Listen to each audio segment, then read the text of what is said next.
গতকাল ঢাকা বিশ্ববিদ্যালয়ে যা হয়েছে, একজনকে পিটিয়ে হত্যা করা, জাহাঙ্গীরনগর বিশ্ববিদ্যালয়ে পিটিয়ে হত্যা করা, এ পর্যন্ত 6 জনকে এভাবে পিটিয়ে হত্যা করা হয়েছে। কোনোভাবে এটা গ্রহণ করা যাবে না। এই অন্তর্বর্তী সরকার, ছাত্র জনতা, রাজনৈতিক দল সকলের সমর্থনের উপর দাঁড়িয়ে আছে। আপনাদেরকে এখানে ব্যবস্থা নিতে হবে।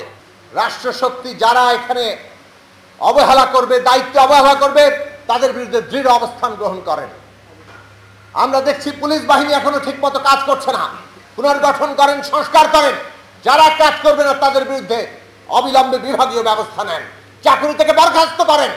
বাংলাদেশের জনগণের জানমাল নিয়ে কাউকে ছিনিমিনি খেলতে দেওয়া হবে না এবং অন্তর্বর্তী সরকারকে সেই রকম দৃঢ় অবস্থানের জায়গায় যেতে হবে। বাংলাদেশের এই পরিবর্তনগুলো আমরা দেখতে চাই। মাজারে হামলা, আমরা দেখছি হিন্দু মন্দিরে হামলা, আমরা দেখছি হিন্দু সম্প্রদায়ের উপরে হামলা, নারীর উপরে হামলা। এইগুলো অস্থিতিশীলতা সৃষ্টি করার জন্য ফ্যাসিস্টদের দোসররাই করছে, কিন্তু সেই দোসরদেরকে আইনের আওতায় আনতে হবে। কেবল ফ্যাসিস্টদের দোসররা করছে, সরকারকে তার কালিমালিপ্ত করার জন্য করছে, এই কথা বলে শেষ করা যাবে না। 90 সালে গণ অভ্যুত্থান হলো, তখনও আরেকবার মানুষ আশাবাদী হলো যে এইবার বোধহয় গণতন্ত্রের পথে হাঁটবে, কিন্তু তারপরেও আমরা দেখলাম একই বৃত্তে ঘুরপাক খাওয়া। একটা নির্বাচন পর্যন্ত করতে পারে না, ন্যূনতম একটা ক্ষমতা হস্তান্তর শান্তিপূর্ণ পথ, একটা নির্বাচন, এইটাও করতে পারে না। যেই ক্ষমতায় যায় ক্ষমতা চিরস্থায়ী করতে চায়, আর চাইলেই সেটা করাও যায়। এর উৎসটা হচ্ছে সংবিধানের মধ্যে। ক্ষমতার কাঠামোই এমনভাবে তৈরি হয়ে আছে, যিনি প্রধানমন্ত্রী হন তিনি দেখেন, আরে আমি তো একটা জমিদারি পেয়ে গেছি, এই তো যা ইচ্ছা তাই করা যায়, এটা তো চিরস্থায়ী করা এত সহজ। সুতরাং তারা সেই চিরস্থায়ী করার দিকে অগ্রসর হয়। আমরা এইবারে যে কারণে পরিষ্কারভাবে রাজনীতিতে বাংলাদেশে এই প্রশ্নটা উত্থাপন করা হয়েছে, যদিও এই প্রশ্ন নতুন নয়। আমরা বলবো আমাদের রাজনৈতিক দল দিক থেকে এখানে অনেক রাজনৈতিক দল আছেন যারা গঠনকালীন সময় থেকেই বাংলাদেশে এই প্রশ্ন হাজির করেছেন যে বাংলাদেশের শাসন ক্ষমতার যে কাঠামো, এটা পুরোপুরি স্বৈরাচারী, সাংবিধানিকভাবে স্বৈরাচারী, এবং এই স্বৈরাচারী ক্ষমতা কাঠামো বহাল রেখে এই দেশে গণতন্ত্র হবে না। এবং 90-এর গণ আন্দোলনের পরে এই স্বৈরাচারী ক্ষমতা কাঠামোর বদল না করার ফলেই আমরা গণতন্ত্রের পথে হাঁটতে পারিনি।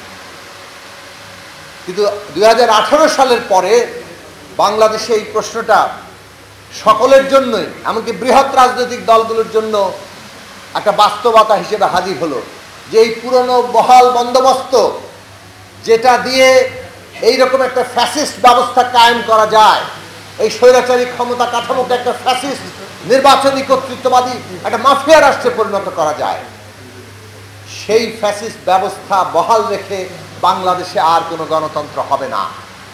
কাজে একটা নির্বাচনে যদি আমরা চাই, একটা সুষ্ঠু নির্বাচন, তাহলে এই রাষ্ট্র ব্যবস্থার বদল ঘটাতে হবে।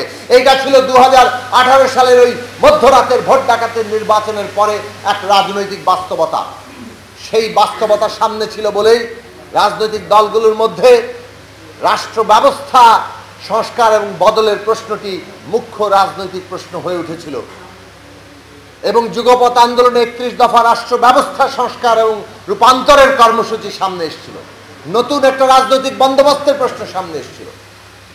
এবং সেই কারণেই বলবো যে জমিন তৈরি হয়েছে, সেই জমিনে ছাত্র জনতা যে অভ্যুত্থান তৈরি করলো, আমাদের দেশের ছাত্ররা, শিক্ষার্থীরা, তরুণরা যে অগ্রণী ভূমিকা নিলেন এই অভ্যুত্থানের ক্ষেত্রে, তারা এই বাংলাদেশে নতুন একটা গণতান্ত্রিক রাজনৈতিক বন্দোবস্ত দেখতে চান, এটা স্পষ্ট করে রাজনৈতিক লক্ষ্য নির্ধারণ করে দিয়েছেন। ফলে নতুন বাংলাদেশের যাত্রা কোন পথে, এটা নির্ধারিত হয়ে গেছে অভ্যুত্থানের মধ্য দিয়ে, যে নতুন একটা বন্দোবস্ত লাগবে। সেই বন্দোবস্তের ভিত্তি হচ্ছে একটা গণতান্ত্রিক সংবিধান, এর বাইরে অন্য কিছু নয়। কিভাবে আমরা সেটা অর্জন করব, সেই বিষয়ে এখন জাতীয় ঐক্যমত্য দরকার। অন্তর্বর্তী সরকার গঠিত হয়েছে অভ্যুত্থানের উপর দাঁড়িয়ে, তাদের কাজ হচ্ছে এই জাতীয় ঐক্যমত্য তৈরিতে সহায়তা করা, তার ক্ষেত্র প্রস্তুত করা। শিক্ষার্থী, রাজনৈতিক দল, শ্রেণী পেশার মানুষ, সকল অংশীজনকে একটা জাতীয় ঐক্যমত্যে নিয়ে আসা, কিভাবে আমরা এই গণতান্ত্রিক রাষ্ট্র, গণতান্ত্রিক সংবিধান অর্জন করতে পারি, কিভাবে এই দেশে স্থায়ীভাবে একটা গণতান্ত্রিক নির্বাচনের পরিবেশ তৈরি হয়, এবং সবচেয়ে বড় কথা হচ্ছে যারাই সরকার আসবে তাদের মধ্যে ক্ষমতার ভারসাম্য এবং জবাবদিহিতার জায়গা সৃষ্টি হয়। আমরা দেখতে পাচ্ছি পুরনো অনেক লক্ষণ এখনো তৈরি হয়ে আছে। গতকাল ঢাকা বিশ্ববিদ্যালয়ে যা হয়েছে, একজনকে পিটিয়ে হত্যা করা, জাহাঙ্গীরনগর বিশ্ববিদ্যালয়ে পিটিয়ে হত্যা করা, এ পর্যন্ত 6 জনকে এভাবে পিটিয়ে হত্যা করা হয়েছে।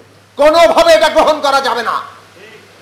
এই অন্তর্বর্তী সরকার, ছাত্র জনতা, রাজনৈতিক দল সকলের সমর্থনের উপর দাঁড়িয়ে আছে। আপনাদেরকে এখানে ব্যবস্থা নিতে হবে।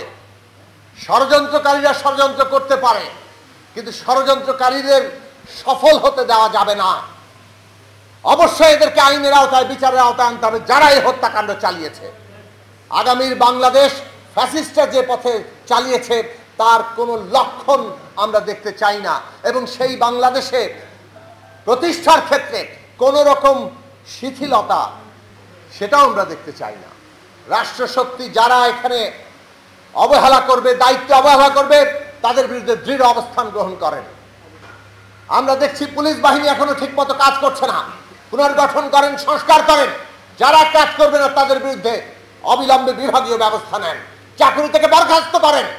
বাংলাদেশের জনগণের জানমাল দিয়ে কাউকে ছিনিমিনি খেলতে দেওয়া হবে না, এবং অন্তর্বর্তী সরকারকে সেই রকম দৃঢ় অবস্থানের জায়গায় যেতে হবে।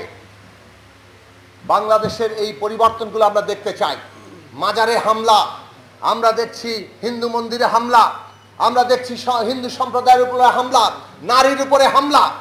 এইগুলো অস্থিতিশীলতা সৃষ্টি করার জন্য ফ্যাসিস্টদের দোসররাই করছে, কিন্তু সেই দোসরদেরকে আইনের আওতায় আনতে হবে। কেবল ফ্যাসিস্টদের দোসররা করছে, সরকারকে তার কালিমালিপ্ত করার জন্য করছে, এই কথা বলে শেষ করা যাবে না। স্পষ্ট কঠোর বার্তা দিতে হবে যে এগুলো বন্ধ করতে হবে। যারা এটা করবে তাদেরকে আইনের আওতায় নেওয়া হবে। যারা মনে করবেন যে অভ্যুত্থানের শক্তি, অভ্যুত্থান, ছাত্র জনতা, তাদের পরিচয় নিয়ে এগুলো করে ফেললেই পার পেয়ে যাবেন, এগুলো পার পেতে দেওয়া যাবে না। আমরা ছাত্র সমাজকে আহ্বান জানাই, আমরা রাজনৈতিক দলগুলো অবিলম্বে নামবো, এইগুলোর প্রতিরোধ রচনা করতে হবে, কারণ তারা অভ্যুত্থানকেই সত্য অর্থেই কালিমালিপ্ত করতে চাইছে। আগামীর এই নতুন বাংলাদেশের যাত্রায় বাংলাদেশের মানুষ সত্যি অর্থেই একটা নতুন বন্দোবস্ত করবে, যেখানে ক্ষমতার ভারসাম্য এবং জবাবদিহিতা হবে মূল জায়গা, যেখানে আমরা এমন একটা বাংলাদেশে যেতে পারবো সকলকে মিলে আমরা উন্নতির দিকে যেতে পারবো। সকল নাগরিকের সুযোগের সমতা, তাদের মানবিক মর্যাদা, তাদের ন্যায় বিচার প্রতিষ্ঠা হবে। সত্য অর্থেই আজকে ৭১-এর এই আশা আকাঙ্ক্ষা ২৪-এ এসে ছাত্র সমাজ বৈষম্যহীন বাংলাদেশ বলে যাকে ধারণ করেছে, সেইটাকে আমরা বাস্তবায়ন করতে পারবো। সেই পথে আপনারা ঐক্যবদ্ধ হবেন, সে আশা রেখে আমি আমার বক্তব্য শেষ করছি। নাগরিক আকাঙ্ক্ষাকে ধন্যবাদ। আমরা সবাই সাংবাদিক মুশফিক ফজল আনসারীর বক্তব্য শুনব। ধন্যবাদ।